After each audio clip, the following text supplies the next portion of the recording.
En el contexto de la religión, se define como santos a las personas que se destacan por su ética intachable o por mantener un vínculo particular con una divinidad. De esta manera, en cierta forma se eleva a los santos por sobre el resto de los seres humanos. En el caso del catolicismo, los santos son declarados por la Iglesia Católica. Cada santo constituye un modelo moral o un guía cuyo comportamiento debe ser seguido o imitado por los fieles. En esta sección veremos a los santos de la religión católica, algunos canonizados y otros que lo estarán pronto. En este video veremos a 5 santos diferentes, e incluiré en algunos casos su plegaria más conocida, para que puedas orar a ese santo. Empecemos este video hablando de San Anselmo. La fama adquirida por San Anselmo en el campo de la teología católica, lo coloca en un lugar prominente entre San Agustín y Santo Tomás de Aquino. Lugar bien merecido por el profundo esfuerzo del santo de penetrar en el tesoro de las verdades reveladas, a través de la inteligencia humana. Anselmo nació en el castillo de Clos-Châtel en Aosta. A los 20 años de edad, viajaba por Borgoña y Francia. Durante 6 años anduvo de viaje indeciso todavía sobre su futura vocación. A los 26 años de edad se decidió a entrar en el convento benedictino de Bec, en Normandía, donde se hizo amigo fiel de un paisano suyo, el famoso fraile Lanfranco, quien fue nombrado más tarde arzobispo de Canterbury por influjo de los normandos, por entonces, dominadores de Inglaterra. En el año 1063, Anselmo fue elegido prior y 15 años tarde, por unanimidad, abad de Bec. Recordemos la importancia religiosa y política de un abad en el siglo XI. Anselmo no aceptó privilegios feudales, sino que fue el primer teólogo que luchó abiertamente contra el negocio de los esclavos. Todos reconocieron en él la conducta cortés y paciente. Estaba dotado de una gran capacidad pedagógica y científica. Era capaz de explicar, con absoluta claridad, toda la metafísica de San Agustín, así como presentar los fundamentos racionales del dogma católico. Durante los 30 años de su estancia en Bec, San Anselmo sobresalió como hombre de oración. Su famoso libro titulado Proslogium es una guía para amar a Dios como un amigo. Anselmo pretende conducir al lector, por medio de sus facultades espirituales, a la presencia de Dios y hacerlo reposar místicamente en la esencia divina por medio de Jesucristo. No quiero comprender para creer, escribió Anselmo, sino creer para comprender, pues sé muy bien que, sin la fe, no comprendería absolutamente nada. Durante el año de 1093, se vio turbada la paz monacal para nuestro santo. A la edad de 60 años, contra toda su voluntad, fue llamado a suceder en la sede arzobispal de Canterbury, a su difunto amigo Lanfranco.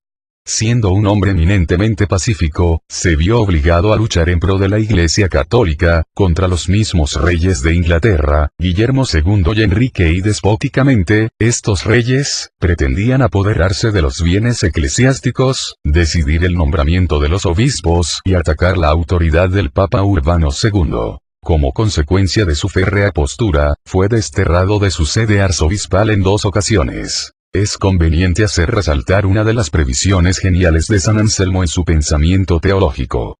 En oposición a la teología tradicional, que quería llegar a la fe solamente por el camino de los argumentos de la Sagrada Escritura o de los Santos Padres, nuestro santo quiso también llegar a la fe por medio de la razón humana. Es decir, el único camino posible para los incrédulos. Siendo Dios la única fuente de toda verdad, no puede haber ningún argumento de la razón contraria a la fe cristiana. El que recibe el don de la fe en Dios, tiene que usar también la razón para entender mejor las verdades reveladas. Así nos explicamos, dice San Anselmo, cualquiera de las verdades reveladas por Dios. Por ejemplo, la encarnación de Jesucristo nuestro Señor. Asumiendo nuestra naturaleza, sin dejar de ser Dios, su vida, pasión, muerte y resurrección adquieren un valor infinito. Solo así pudo reparar, ante el Padre Celestial, las maldades de todos los tiempos. San Anselmo murió a los 65 años de edad, el 21 de abril de 1109. La Iglesia Anglicana lo honra como su protector. Su tumba se encuentra en la Catedral de Canterbury. Oración. Dios eterno y todopoderoso, que concediste al obispo San Anselmo la gracia de profundizar en tu misterio y de enseñarlo a los hombres, ilumina nuestro entendimiento con la luz de la fe, a fin de que comprendamos y amemos cada día misma la verdad que nos has revelado. Por nuestro Señor Jesucristo. Amén. Continuamos este video, hablando de San Jorge, mártir. Sobre la vida de este santo mártir constan dos hechos ciertos, su existencia y su muerte en el martirio. Las últimas reformas litúrgicas han pretendido eliminar su culto público. De hecho, la Sagrada Congregación de Ritos suprimió del calendario la fiesta de San Jorge. Probablemente vivió y murió durante las persecuciones anteriores a Constantino en algún lugar cercano a Palestina. En Lida de Palestina fue dedicada, en su honor, una basílica en el siglo IV, frecuentemente visitada por peregrinos de Jerusalén. En el año 1191, esta basílica fue destruida por el furor islámico de las tropas de Saladino. El culto a San Jorge es muy antiguo y seguramente se extendió por toda Europa, por medio de los caballeros de las cruzadas, que lo invocaban en sus encarnizadas batallas. Las leyendas de su victoria sobre un poderoso dragón, el rescate de la hija del rey y las diferentes torturas que sufrió por órdenes del gobernador Daciano, junto con espectaculares milagros en su favor, figuran en los relatos populares que surgieron, probablemente, en el siglo XII. Muchos países, ciudades e instituciones, como la de los Boy Scouts, lo han elegido como patrón. La razón es el hecho de que San Jorge representa una actitud evangélica esencial. Es un hombre sincero, heroico y fiel hasta la muerte en su lucha contra el enemigo. Asimismo, vemos en su vida realizado el famoso aforismo de Cristo: dad al César lo que es del César y a Dios lo que es de Dios. Ciertamente el César, al pretender la apostasía de los cristianos, excedía a los límites de su jurisdicción. Por lo tanto, San Jorge, junto con millones de cristianos mártires, prefirieron perder la vida terrena antes que ceder a sus exigencias irracionales. San Jorge dio a Dios lo que le pertenecía: su conciencia, su lealtad, su misma vida para obtener la eterna. Nuestro santo tiene importancia ecuménica, porque es muy honrado en las iglesias ortodoxa y anglicana. El rey Eduardo III de Inglaterra fundó la Orden de la Charretera y nombró a San Jorge patrón principal. Actualmente hay más de 150 iglesias anglicanas dedicadas a San Jorge en Inglaterra. El Papa Benedicto XIV lo nombró protector de aquel país.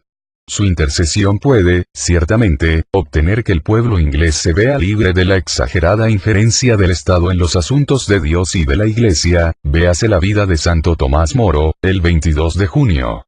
En nuestra vida moderna, debemos presentar a los cristianos que conducen vehículos, un modelo de caballerosidad y buenas maneras. San Jorge y San Cristóbal están llamados a ser protectores y modelos de los conductores de automóviles.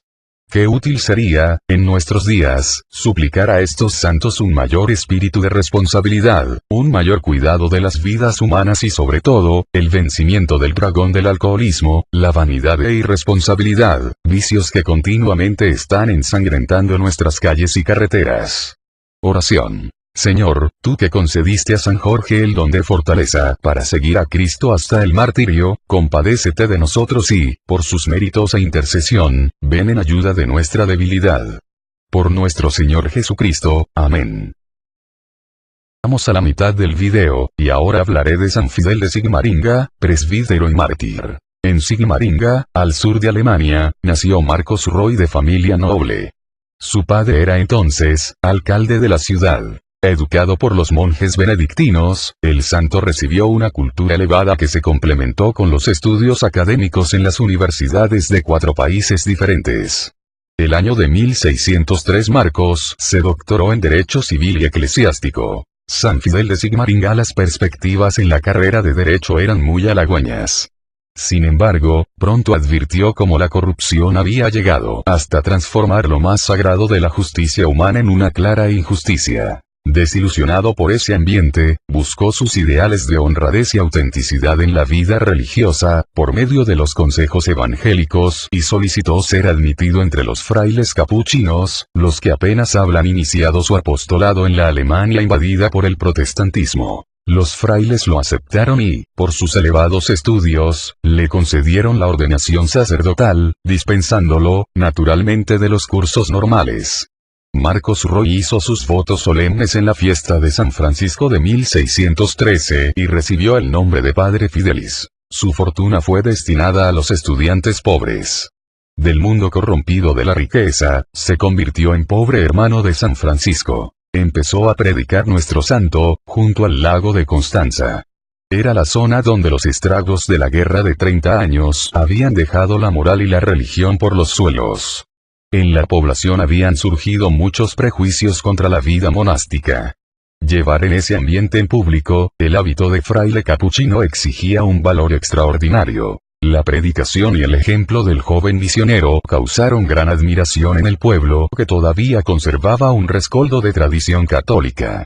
Finalmente la población quedó gratamente impresionada por la entrega evangélica del fraile en favor de los enfermos de tifo, a los cuales asistía, día y noche, para administrarles los sacramentos. En 1622 los superiores lo enviaron a una parte de la Suiza oriental que había apostatado totalmente de la religión católica. Los predicadores calvinistas lo calumniaron, desde un principio, presentándolo como un agente político de la Austria católica. Cuando empezó a predicar, el 24 de abril de 1622, en la iglesia católica de Sewis, se formó una conspiración masiva contra él. Al salir del templo, fue asesinado despiadadamente. Al darle su hábito, el maestro de novicios le había dicho, sé fiel hasta la muerte. Como vemos, cumplió su promesa. En el libro del Apocalipsis, Dios promete a estos testigos fieles, la corona de la vida. El primer mártir de los frailes capuchinos en Europa, es el patrono de los juristas.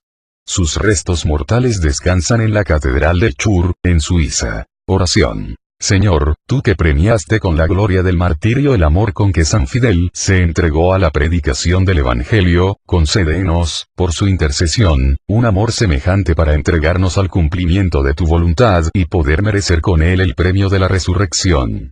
Por nuestro Señor Jesucristo. Amén. Veremos a un hombre, que siempre estuvo al servicio de Dios y del cielo. Este hombre es San Marcos, evangelista. Es el autor del segundo evangelio. Algunos autores lo identifican con el joven que huyó desnudo cuando, en el huerto de los olivos, los apóstoles abandonaron al maestro. Vemos su nombre mencionado en la Sagrada Escritura en distintas ocasiones. En los Hechos de los Apóstoles leemos que, en la casa de María, madre de Juan, llamado Marcos, se reunían los apóstoles y encontró San Pedro un refugio después de su milagrosa liberación. La tradición nos asegura que Marcos estuvo al lado de San Pedro, en Roma, como intérprete y redactor de la Buena Nueva. Primeramente en la catequesis oral y después en la composición, guiado por el Espíritu Santo, de aquel admirable texto que es el Evangelio más condensado de la vida, los milagros y la muerte de Jesús. Subimos a Jerusalén, y el Hijo del Hombre será entregado a los príncipes de los sacerdotes y a los escribas, que lo condenarán a muerte y lo entregarán a los paganos, y se burlarán de él. Lo escupirán, le azotarán y lo matarán. Pero a los 3 días resucitará. Este es el núcleo de la segunda parte del Evangelio de San Marcos. El texto escrito para los convertidos del mundo pagano del Imperio Romano, evita discursos y parábolas y se limita a demostrar a los occidentales lo que dice el mismo inicio. Comienzo del Evangelio de Jesucristo, Hijo de Dios. Esta confesión del primer papa, en Cesarea de Filipos, es el centro del cual hablan todos los hechos y milagros que Marcos refiere. El león es el símbolo de San Marcos. Tanto este símbolo como el de los otros 3 evangelistas, son muy antiguos. De ellos hablan San Jerónimo y San Agustín, explicando que San Marcos, en su primer capítulo, habla de Juan el Bautista en el desierto y el león es el rey del desierto. Las relaciones entre Marcos y San Pablo aparecen, en un principio, llenas de tensión. En los Hechos de los Apóstoles, leemos que Pablo y Bernabé llevaron desde Antioquía una ayuda fraternal a la parroquia de Jerusalén, la cual había compartido sus bienes de tal manera, que después necesitó el apoyo de las otras iglesias. Desde Jerusalén llevaron consigo, como compañero de evangelización, a Marcos, quien les ayudó en el primer viaje misionero por Chipre. Pero, por algún motivo de cansancio físico o disgusto humano, no quiso seguir a Perge de Panfilia. Bernabé, un levita chipriota, pariente de Marcos, quiso llevarlo consigo en el segundo viaje de San Pablo por Cilicia y Asia Menor. Pero ahora, San Pablo se opuso rotundamente. Bernabé y Marcos se separaron de Pablo y evangelizaron por su propia cuenta en Chipre. Por los relatos de los apóstoles sabemos que finalmente, Pablo y Marcos se reconciliaron. Cuando San Pablo estuvo en su primer cautiverio, en Roma, leemos en la carta a los colosenses: os saludan Aristarco, mi compañero de cautiverio, y Marcos, primo de Bernabé, acerca del cual recibisteis ya instrucciones. Si va a vosotros, dadle buena acogida. Durante su segunda prisión, poco antes de su martirio, el apóstol Pablo pone bajo los cuidados de Timoteo al evangelista Marcos, como cooperador de confianza. La tradición dice que Marcos evangelizó como obispo de Mejandría y murió allá como mártir. En Venecia se veneran, en la preciosa catedral de su nombre, los restos mortales del evangelista, cuyo traslado de Alejandría se remonta al siglo IX. Oración. Señor, tú que confiaste a San Marcos la misión de proclamar el Evangelio, concédenos aprovechar sus enseñanzas para seguir fielmente el ejemplo de Jesucristo, el cual vive y reina. Amén. Terminar este video, hoy te presento a San Pedro Chanel, presbítero y mártir. Pedro fue un niño humilde encargado de cuidar ovejas cerca de Poitiers. Ya desde entonces era muy devoto de la Virgen Santísima. El párroco del lugar, celoso en la búsqueda de las vocaciones sacerdotales, le ayudó a entrar en el seminario diocesano. Los primeros 3 años después de su ordenación reformó la parroquia de Crout, totalmente abandonada desde la Revolución Francesa. En el año de 1836, se cumplió su deseo de poder salir con los hermanos maristas y algunos sacerdotes a las islas de Oceanía, en donde todavía reinaba el paganismo, el fetichismo y la superstición. Fue destinado a la isla de Futuna. A causa de su bondad fue respetado por la tribu de los Kanacas.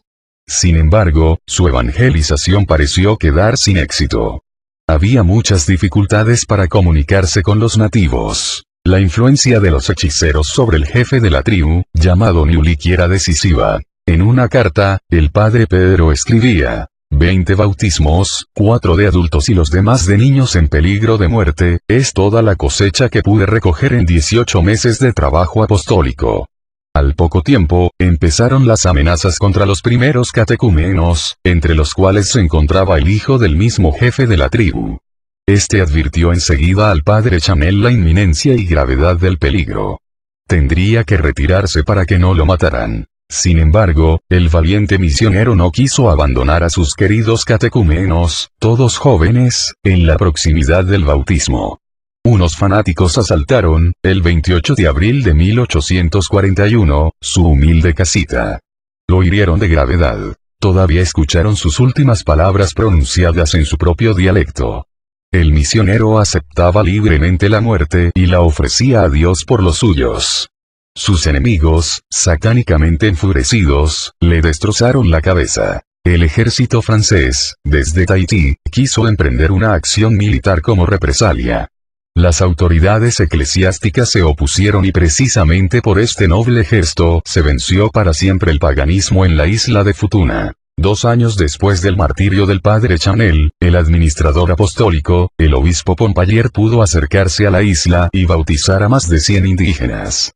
Algunos años más tarde, ciertamente por los méritos del santo mártir de Oceanía, toda la isla de Futuna se había convertido al catolicismo. Pedro Chanel fue beatificado por el Papa León XIII. El día 12 de junio de 1954, fue canonizado por el Papa Pío XII, quien lo declaró patrono de todas las islas del Océano Pacífico. Oración. Señor, que por medio de la celebración eucarística diste fortaleza a San Pedro Chanel para morir por la predicación del Evangelio en tierras de Oceanía, concédenos encontrar en la celebración del memorial de la muerte y resurrección de Jesucristo, fuerza para vivir como hijos tuyos, por nuestro Señor Jesucristo.